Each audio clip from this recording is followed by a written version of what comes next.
आज हमारी चर्चा का विषय है इलेक्ट्रो होम्योपैथी में स्टीम बाथ। इसे आप भाप स्नान भी कहते हैं। तो इलेक्ट्रो होम्योपैथी में भाप स्नान कैसे दिया जाता है, आज हम इसी बात को आपके साथ डिस्कस कर रहे हैं। भाप स्नान देने के लिए जो आवश्यक आर्टिकल्स हैं वो ये है कि आपको कम से कम 2 ब्लैंकेट लेना होगा, 2 कंबल चाहिए, और एक जो है केन बॉटम्ड काट चाहिए, एक चारपाई हो जिसका जो बेत से बनी हुई हो,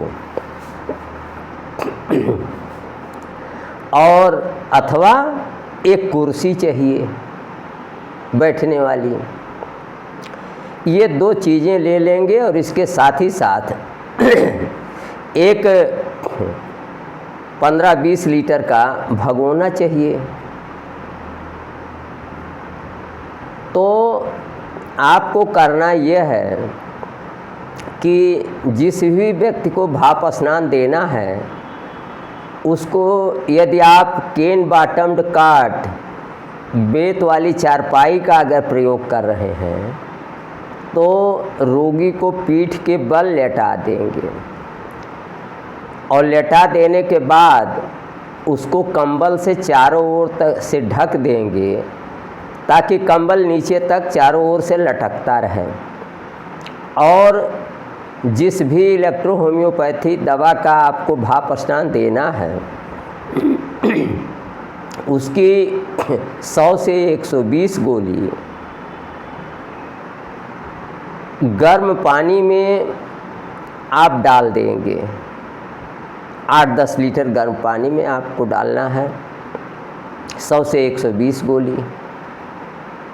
और इस बर्तन को जिस चारपाई पर, केन बॉटम्ड चारपाई पर रोगी सोया हुआ है या जिस कुर्सी पर रोगी बैठा हुआ है उसके नीचे रख देना है।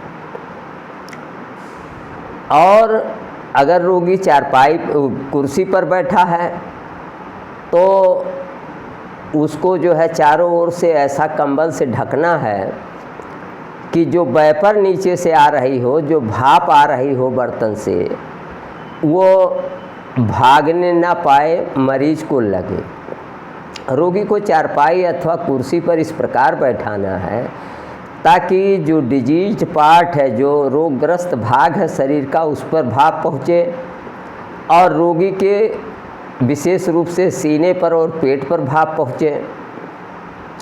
अब आपको करना ये है कि जो मेडिकेटेड आपका वाटर है उसकी लिड को, उसके ढक्कन को इस प्रकार खोलना है कि भाप रोगी को लगे, रोगी के शरीर को छुए।